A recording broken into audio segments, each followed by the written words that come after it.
Okay, welcome to the Collector Car Podcast. Hey, it's Greg, and this is the record-breaking Monterey Car Week recap. So I'm going to try to do a lot right here. So now if you're not on our YouTube channel, this will be on YouTube with some of the pictures from all of the big auction results I'm talking about. So check that out if you haven't done that before. So I'm multitasking here. I do want to give a couple updates first as far as things that are coming up or just occurred. So first off, some of the upcoming podcast episodes, I definitely want to say thanks to Johnny Lieberman. He was on last week's episode, and he gave a fun review of his Monterey Car Week. And let's see, some of the episodes that are coming up here shortly.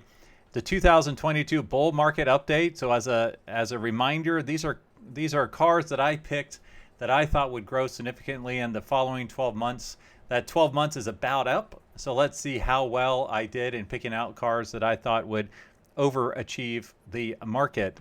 Then on the flip side of that is I have an episode called Have Collector Cars Peaked? I have seen some slowing of trends, softening of trends, not necessarily negative per se, but I did want to dig into that a little bit more. A great example is our first gen Dodge Vipers. I mean, they've been up, I don't know, 150% the last 2 years or so. And, now they might be flat, but I mean, come on, they've been growing like crazy from a valuation perspective. So I'm trying to look at a bunch of those to see if those have cooled or not. Then I'll review some of the fantastic finds in RM Sotheby's Ponder collection, that auction coming up soon out of Texas. I will have Rob Myers, the founder of RM Sotheby's, on here shortly. Hershey Fall review, and then I'll dive again into Jay Leno's collection, this time looking at his American Classic cars. So if you like the American Classics and want to know more about what Jay has in his garage, be sure to check that out. And one thing I'm trying to do is to have some fun with folks that are the original owners of their classic car. So I would say if you're an original owner in the car, let's say at least 40 years old, it's not too impressive if you're the original owner of a car that's only 3 years old. But I do have someone with a 1965 Shelby GT350 that will be on the podcast soon. They're actually the son of the original owner, so it's still in the family. That'll be a lot of fun to talk to them about the history of the car and how that's been such an integral part of the family. Now, some of the upcoming YouTube episodes, like I said, I've been doing a big focus on this. Expect one new longer length episode every Monday. I'm trying to do daily shorts, which is under a minute, throughout the rest of the year if I can. That's a lot of work, as you can imagine, but I've got them scheduled through, I think, the mid-September at this point.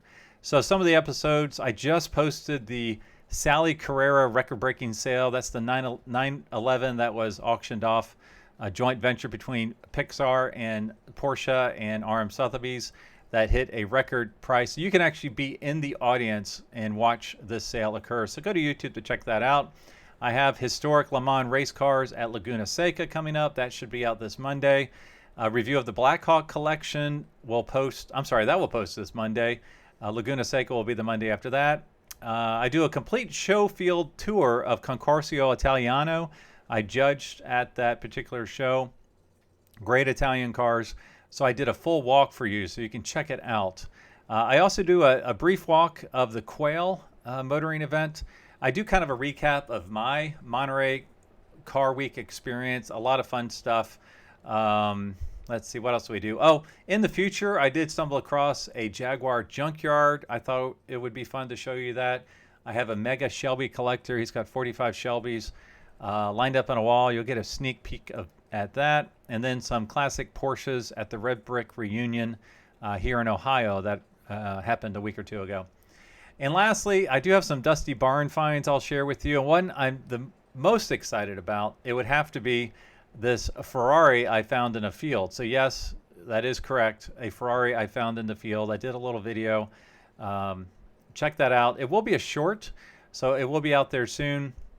And then it will also be part of my Monterey Week experience. That will be in there as well. So it was just an insane week in Monterey. I try to go every year. This is only my second year going, so I have a lot of stuff I still need to learn. A lot of behind-the-scenes stuff probably, but I try to pack it in. We actually went for a little bit of a vacation with some other folks. We did a tour of the bay, so underneath the Golden Gate Bridge. That was a lot of fun. Toured the Blackhawk. Did a few days in wine country, which is where I found that Ferrari. Believe it or not, that Ferrari in a field was in Napa Valley. Believe it or not. Tried to do some whale watching. It turned into whale waiting because they never actually showed up. So that was fairly frustrating. And then obviously worked the RM Sotheby's auction. So if you were there in person, you saw me bid spotting each of the 3 nights and tried to help out before and after the sale as well. So long days. The one day I really tried to capture how it went was the day of Concorso Italiano. I was on my feet for 16 hours and I had an hour nap in between the Concorso Italiano and the RM Sotheby's sale. So my feet were absolutely killing me for basically 3 days in a row. One video I did post that I've been getting a lot of feedback on. I did post the Pebble Beach Concours d'Elegance, but what's interesting about this is I took the docent tour. So this would be where an expert walks you through the field, and I just filmed the entire thing. So it's a way for you to experience the Concours without paying $425 or whatever the price was to get into it. And he was great. His name was Bruce. I wish I remembered his last name. He actually worked for Carroll Shelby back in the 60s when I believe he helped build their facility at the airport where they started making the Shelby GT350s and AC Cobras. So be sure to check that out. He was a wonderful docent tour guide, and I tried not to edit any of it. I don't think I did, because he was actually really funny when he was just kind of making sure we all stayed together and everything else like that. So that was a lot of fun. It's already had, I think, 18,000 views. People seem to really like it. All right, so let's get to the actual auctions. Now, this is not just RM Sotheby's. There will be a focus on RM Sotheby's, obviously, because I'm much more familiar with that. I do want to throw in some pictures here, so I'm going to try to do some multitasking. But first, this is a quote from Haggerty Insider. Now, I'm not reading the entire article here, but there's 4 points I thought were pretty interesting. The 1,000-foot view is that broad ripples in the overall economy, rising interest rates, war in Ukraine, supply chain issues affecting retailers and new car production, and anything else you would like to throw into that bucket did not have any noticeable effect on sales during Monterey Car Week. The high end, which he identifies as over $1 million, and the extreme high end, over $5 million, seem particularly removed from these concerns given the rate at which they changed hands last week. Now, the so-called analog supercars, I love that phrase, including the Bugatti EB110, Porsche 959, Lamborghini Countach, and Ferrari F40 and F50 are the runaway winners here, and you'll get the numbers here shortly, with prices well exceeding both recent reported sales and expectations. The poster child for analog supercars, the McLaren F1, was on hand and sold by RM Sotheby's, but the sale was conducted private treaty style and not by public auction. So all we have at this point is a whisper number, and the whisper that I did hear was, well, big. Now, I consult with RM Sotheby's. I will have to tell you they're extremely tight-lipped on these private sales, sealed bid sales, unless the seller and the buyer want it to be known what was paid for the car. The example there would be the Mercedes that sold for $142 million.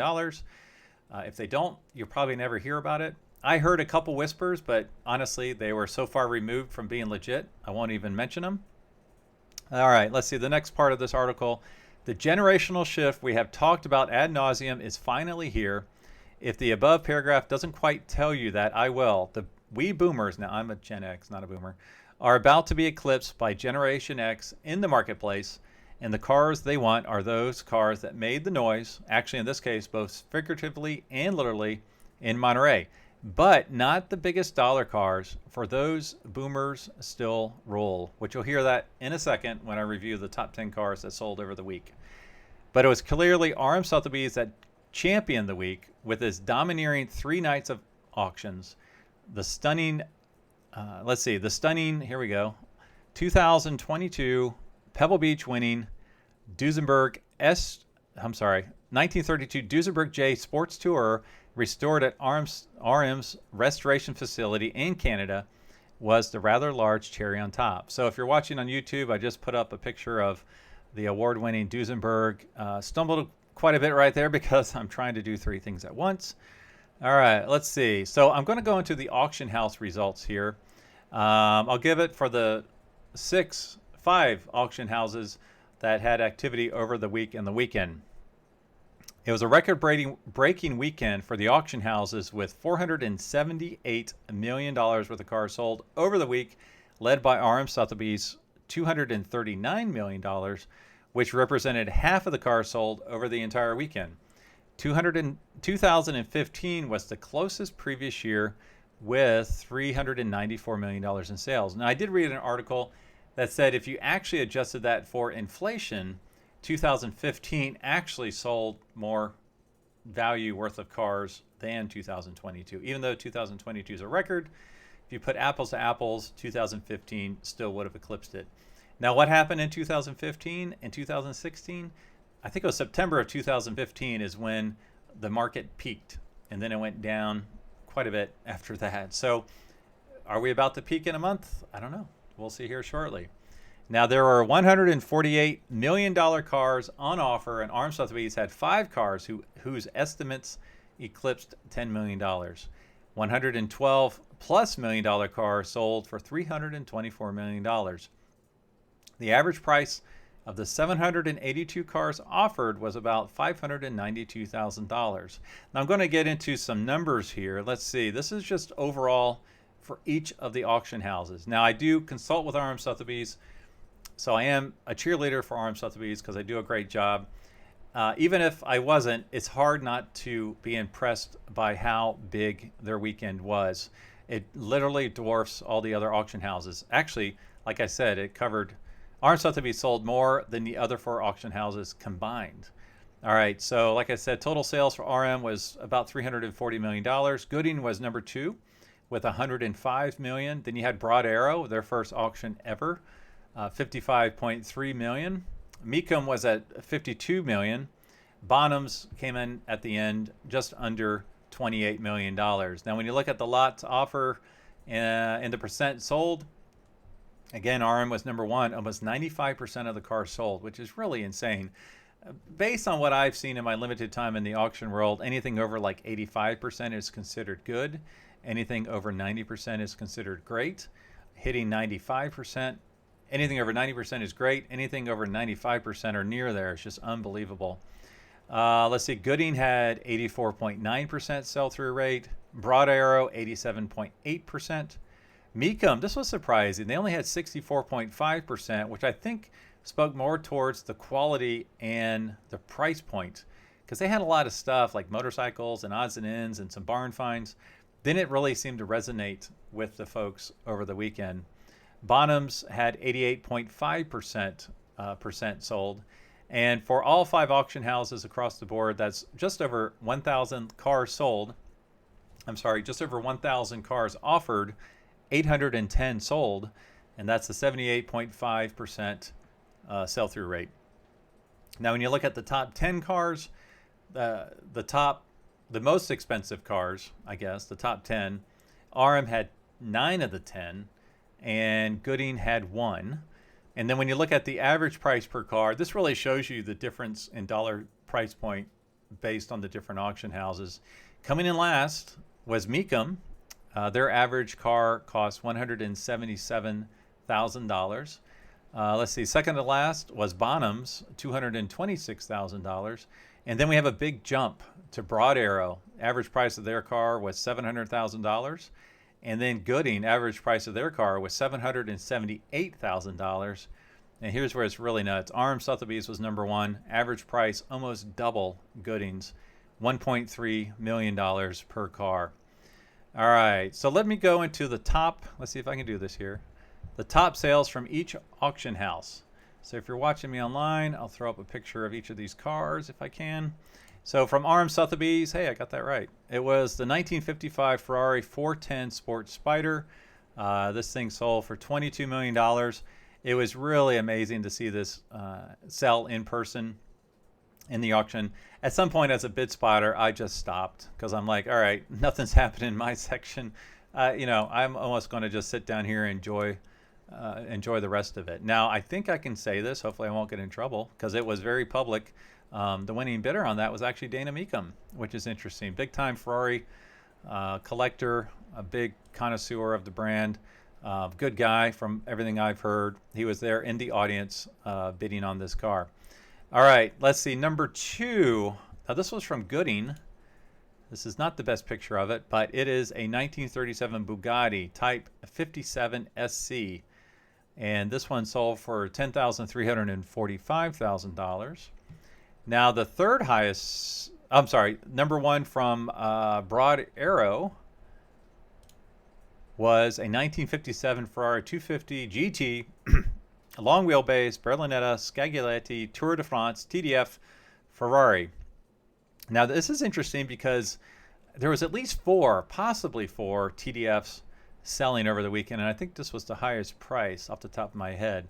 Now, Meekum's top sale was a 1958 Ferrari GT TDF, again, another Tour de France, and this one sold for almost 2.9 million. So you had, looks like the top sold for 5.5 at Broad Arrow. Meekum's must not have been as purebred or as Concours. It still looks nice if you're looking at the pictures online. Sold for 2.9 million. And then Bonham's, I don't think I pulled up a picture of this one. Their top seller was a 1955 Ferrari 250 Europa GT Coupe for about $2.1 million. So those are the top 5 the top seller from each of the 5 auction houses over the weekend. All right, now let's see. Another article I like to quote is from Hannah Elliott. Let's see. RM Sotheby's flagship auction grossed an astonishing $239 million in total sales over the company's record-breaking 3-night auction, with an incredible 95% sold of all lots. We know that. After the historic sale, RM Auto Restoration's RM Sotheby's in-house restoration shop won Best of Show for an unprecedented 7th time, setting yet another record for most wins at the Pebble Beach Concours d'Elegance for any restoration shop. That's very interesting. So that, again, is for that 1932 Duesenberg. Let's see if I can get a picture up here. Yeah, there we go. All right. Let's see. Gooding & Company. Let's see. I covered most of this already. Let's see. All right. All told, Gooding & Company and RM Sotheby's posted all of the top 10 sales between them, leaving Bonham's, Meekum, and Haggerty-owned Broad Arrow to fight for the scraps. 6 of the top 10 sellers were Ferraris, which still set the blue chip standard for collectible cars in the modern era. Their values have risen reliably for decades. Now, nothing newer than 1966 was in the top 10, making up $96 million in sales. So that speaks to the boomers still having the biggest wallets when it comes to the auctions at Monterey versus the Gen Xers. So the top 10, number 1, as I said, is the $22 million Ferrari from RM Sotheby's. Number 2 was the Bugatti from Gooding. Number 3, I'll pull up a picture here. Let's see. Number 3, if I can find it. All right. There it is. All right. So number 3, it is the 1937 Mercedes-Benz 540K Roadster. That one sold about $10 million. That was really cool. That was on a Thursday night. So selling a $10 million car on a Thursday is tough. And we actually sold 2 of them. The 1924 Hispano Suiza. Let's see. Tulip Wood. Here's a picture of it if you're online. This one sold for just about $9 million, a little bit over $9 million. Absolutely beautiful, stunning, incredible car. Let's see. Number 5 was the 1957 Ferrari 500 RC Spider. Let's see. Then we had a 1966 Ferrari 275 GTB-C Coupe for $8 million. Anyways, a lot of Ferraris. Number 9 was a 1938 Tablet Lago Teardrop Coupe for $7 million. So a lot of, obviously, high-priced metal trading hands in Monterey. All right, now here's a recap from RM Sotheby's. Thursday night's auction brought over $41 million with the 1937 Mercedes-Benz 540K Special Roadster being the highest seller. Friday night's auction brought in nearly $75 million with the TRC Spider being the night's highest seller at $7.8 million. And Saturday night auction brought in $123 million with the 1955 Ferrari 10 Sport Spider being the highest seller, obviously at $22 million. All right, something else that was very interesting. is there were some record-breaking results over the weekend across the auction houses. Let's see, Gooding's twin cam MGA sold for 46% more than any other road-going MGA. That's really interesting. All right, RM Sotheby's, we had a Porsche 928 GTS that sold for double the previous record. Let me see if I can find that one for us. Let's see. Here it is. So this one was really fascinating. I forgot the final sales price. I think I say it a little bit later here. Yes. All right. So the estimate was 225 to 275, and it sold for 406,500. That is really nuts. So that was a record price, and I'll have another comment here in a minute about the 928s. Let's see. RM Sotheby's. See if I get this right. Here we go. The Sally Special. This was very cool. Like I said, I did a video on this. This one was unbelievable in the auction. So you can look at the video, but I'll tell you right now, my experience is I thought this would sell. It's a one-of-one Porsche. Absolutely stunning. Custom wheels. A lot of custom stuff to it to reflect its involvement with the Cars movie. I thought it would sell for $1.2 million.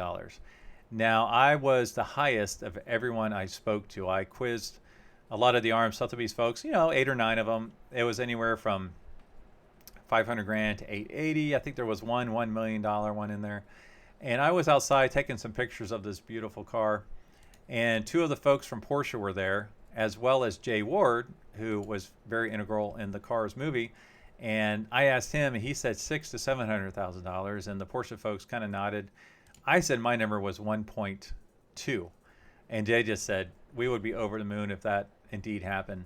Well, watch the video. I won't give it away. It went for significantly more than $1.2 million, and it was electric in the room. It was so cool and exciting. That's one of the reasons you go to these live auctions. It's something that you can't just capture in an online auction. All right. Broad Arrow's Carmen Gia set a record at $106,000, $40,000 more than that very car brought just 6 months ago. So it was flipped, and they made 40 grand more. That's crazy. And then Ferrari F40s records were set twice in 24 hours. So I'll get into that in one moment. So some of the stuff I wanted to review from RM Sotheby's, the big point is the big cars performed. All of the $1 million cars, I think there was one exception, an Alfa Romeo for $4 million that did not sell. And if you don't know how auctions work, if it doesn't sell on the block, they try to sell it immediately to the highest bidder. They work hard for the next 2 weeks. I don't believe that one has sold, at least at the time of this recording. So there's still a $4 million car that did not sell, but the number of cars that did sell, I mean, we had, I think, 12 Mercedes 540Ks, and each one of those, the cheap one, was $1 million. It was unbelievable to get all of those sold. So everything sold really strong, that RM. Let's see, some of the big surprises. Now, these are cars that went wild in good ways as well as bad ways. Now, I want to pull a picture up of this one because this one was pretty cool. Let's see if I can grab it here real quick. This is a 1936 twin coach Helms bakery delivery truck. Now, really cool truck. These kinds of quirky, cute automobiles do really well at auctions, especially the high-end auctions, because it's like, $200 or $300 grand's like pocket change to some folks. Not me, but to some folks. And so this one, the estimate was $90,000 to $110,000, which to me, that's all the money in the world. And it sold for almost $250,000. So I'm thinking it was probably bought by someone for their business. Now, something else that was surprising is there was a 1965 Sunbeam Tiger Works rally car that the estimate was $150,000 to $180,000, and this one sold for only 90 grand. So I don't know what's going on with these Tigers. There was one last year that sold for about the same. It wasn't a rally car, so the fact that this one is really cool and really special. So that was surprising. That's like the 4th Tiger I've seen that has sold soft, so I don't know what's gone on in the Tiger world. You would think with the relationship to Shelby that that would actually bring the prices up, not down. I mean, it's got a little 289 or 260 Ford V8 engine in it. So that was surprising. And then another one, I've actually called this one out twice in this. Let's see, a 1995 Ferrari F512M. The estimate was 475 to 550. It sold for almost 800 grand. So I think this speaks to the analog supercar era and the Gen X era. You'll see here shortly all those cars, especially the Ferraris, they went kind of nuts. All right, so race cars, those were actually a mixed bag in my mind. We had like this 1959 Blair Offie sprint car sell underestimate. Estimate was 175 to 275. Sold for 70 grand. We had a 1955 Curtis Craft Midget, estimate 65 to 75. It sold for 40 grand. These were just stunning, beautiful little race cars. The Jeff Gordon NASCAR Chevy Monte Carlo 2004, estimate was 150 to 200. It sold for 100 grand, and that one kind of blew me away. And then a 1979 Ferrari 512 BBLM Silhouette, estimate was 2.8 to 3.2. It was a no sale. So it had me wondering about these race cars. Now, we did sell a rare Porsche RSK. We had a really cool unrestored Lancia that was pretty rough shape. It was as race condition. It sold for mid-estimate, so that was strong. And then we had Michael Schumacher's Ferrari Formula One car, 1998 F300. Now that set the record as the fourth most expensive Formula One car ever sold, and that went up to $6.2 million. I thought that would have gone higher. It hit low estimate. I thought that would have been closer to the high estimate, around $8 million or so. And then, like I said before, some of the cheap stuff or the lower price stuff can really sell for expensive money. So we have a 19. Oh, it doesn't even have a year, but it's basically a Ferrari F40 kids car. The estimate on this car was 30 to 40 grand, and it sold for 81 grand. It actually sold for more than some of those legit race cars, which is kind of nuts. Another trend I'm kind of curious about, and Haggerty referenced it in one of their articles, have JDM cars peaked? So Japanese domestic market cars, those are the Skylines, the ones that have the right-hand drive, have those peaked? We actually had 3 of those. One of them was a full-on factory race car, and the estimate was 500 to 550. It sold for 280. Now, in defense, I think that estimate was very optimistic. I reached out to one of my previous podcast guests, Sean Morris, who imports JDM cars. He really knows his stuff. And I want to say I asked him what he thought it would sell for, and he was kind of in the 350 range. So I think the estimate on that was really strong. And again, that speaks to the race car aspect of it. Then we had 2 GTRs. One of them sold for low estimate, and the third one I think was a little bit under low estimate. Now, last year we had one of these JDM GTRs last year that overachieved a high estimate by like $100,000. That's why I'm kind of wondering. Last year, it was overachieving by a great length. These estimates were in line to last year, and yet they hit low estimate. So I'm not quite sure what's going on with the JDM world. I wonder if the fact that they're right-hand drive, eventually the novelty of that wears off and people just don't want them. But they're super cool.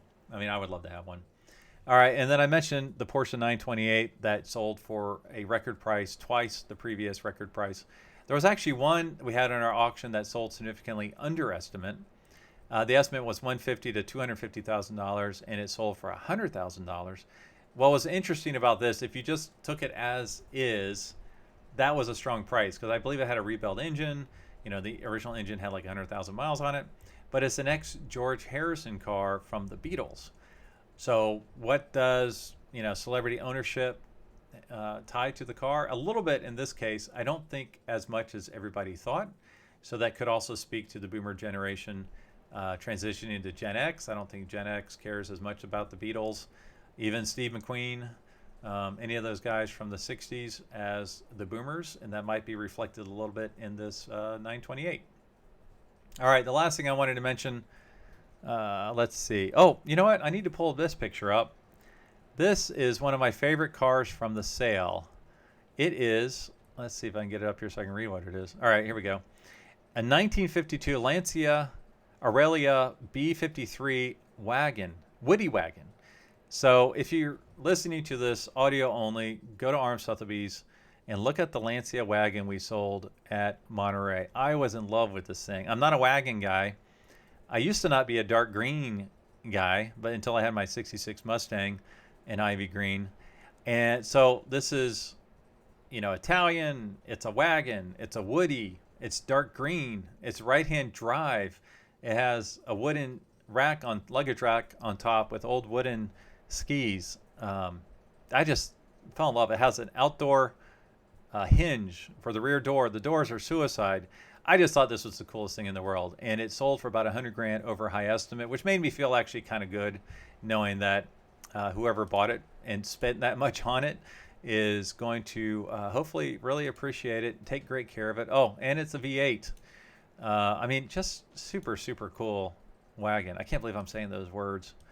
There are other cool wagons out there for sure, but I never thought I would like a car as much as I like this one. All right, the last point I wanted to make about the weekend is that the exotic cars sold very strong. Again, the Ferraris, but it was surprising on a couple fronts. So let's see here. New records were set for a 288 GTO, an F40, F50, and an Enzo over the auction weekend. So the 288 GTO, we sold that, Arm Sotheby's, for $4.4 million. This is what was shocking. The F40s, Gooding sold one for Arm Sotheby's sold one for $3.9 million, which was a record at that time. And Gooding sold one for $3.97 million, almost $4 million for an F40. I had a friend of mine, he was thinking about buying one. At the time, they were trading for 1.1 to 1.3. He didn't want to go over 990 for some reason. And now I bet he would love to have one for 1.3, 1.4. I mean, are those really $3 million cars every day? 3.5 and the good ones, $4 million? I guess we'll find out. Arm Sotheby's has a sale coming up in Miami in December, and I saw that we've got an F40 there, I believe, with 2,000 miles on it. So that would be a good bellwether to see if this is indeed legit. Now, Gooding sold an F50 for $4.6 million. Broad Arrow sold theirs for $5.2 million. Now, those are much rarer than the F40. I think the F40 was something like 1,400 cars built. The F50 was like 349 cars. The Enzo, Gooding sold one for $4.13 million, another record. And then, like I said, that F512 I mentioned earlier, we sold that for $780, which I'm pretty sure is a record, but I don't have that confirmed. Oh, yeah, I meant to show some pictures here. Darn it. All right, so we do have the F40. Let's see, then the 288 GTO. So, but it wasn't limited to just Ferraris. Actually, before I get to that, there are some more Ferraris I have to talk about. Mecum, for some reason, sold all of the prototype cars. I don't quite understand why Ferrari sold the prototype cars through them, but they had 4. I guess the key part here is that they were sold on bill of sale only, so you weren't able to drive these on the street. A 2014 Ferrari F12 TDF prototype, Tour de France prototype, sold for $660. 2011 Ferrari LaFerrari prototype sold for $715. 2012 LaFerrari prototype sold for $1.6. And then the most expensive one was a 2014 LaFerrari prototype, sold for $12.5. Makes me wonder if the same person bought all 3 of those, because that would be cool, seeing those 3 prototypes from 3 different years lined up in a row. That would be pretty cool. Let's see, some other notable exotics that sold. There was a Ferrari Dino that sold. Okay, this was I guess I don't want to say sad. That doesn't sound right. But when I was bid spotting, I had 2 folks opposite sides of the aisle, one towards the back, one towards the front of where I was, which was the back third of the section. They both told me, when they got there, I'm only here for one car. And both of them were here for the Dino. Now, what was really interesting is they were both here for completely different reasons. The guy on my left, who was towards the back, he was just going to pick it up if it was a deal. So he wanted to get it if it was cheap. The guy on the right, he wanted it because he had one 40 years ago, and his was a dark blue with chairs and flares options. and he just wanted to have the car again. His wife was there, they were all excited, and I'm like, all right, I hope you get the car. I wasn't worried about the low baller, obviously, because this other guy was ready to spend the money. And the car we had was absolutely fantastic. It wasn't blue, but it was red, and it was chairs and flares, which means you have the Daytona seats, and you have the extra metal on the wheel wells where it has like a flared look to it. And I felt bad for the guy that was trying to buy it because our estimate was $550 to $650. Good estimate, right on. And this thing sold for $802,000. So the guy was right there. I was bidding with him. The lowballer was out after the first bid. I was there with this guy who was trying to get it, to enjoy it. He went up to, I think, $725, something like that. There was only one or two bids afterwards that got the car sold, and he bowed out about $725. Yeah, so I'm trying to help him find one. If you know of anyone that has a blue Dino with tan interior and chairs and flares, please shoot me a note, because we can do a private sale. He's not going to pay something crazy, but he will pay really good money for it, and it's to relive the old memories of his time with the car. So it doesn't have to be blue. Actually, the colors don't matter. Chairs and flares is important. So if you know of something like that, I would love to help this guy put that car back in his garage. All right, the other notable, notable cars. We had a 1988 Ferrari Testarossa, oversold by 75 grand, hit $302,000. All right, non-Ferraris. We have two I wanted to mention. Actually, here's a picture of one of them. The 1984 Lamborghini Countach. Now, this is one, I was right next to another guy. This one, the estimate was $700 to $900, and it sold for just over $1 million.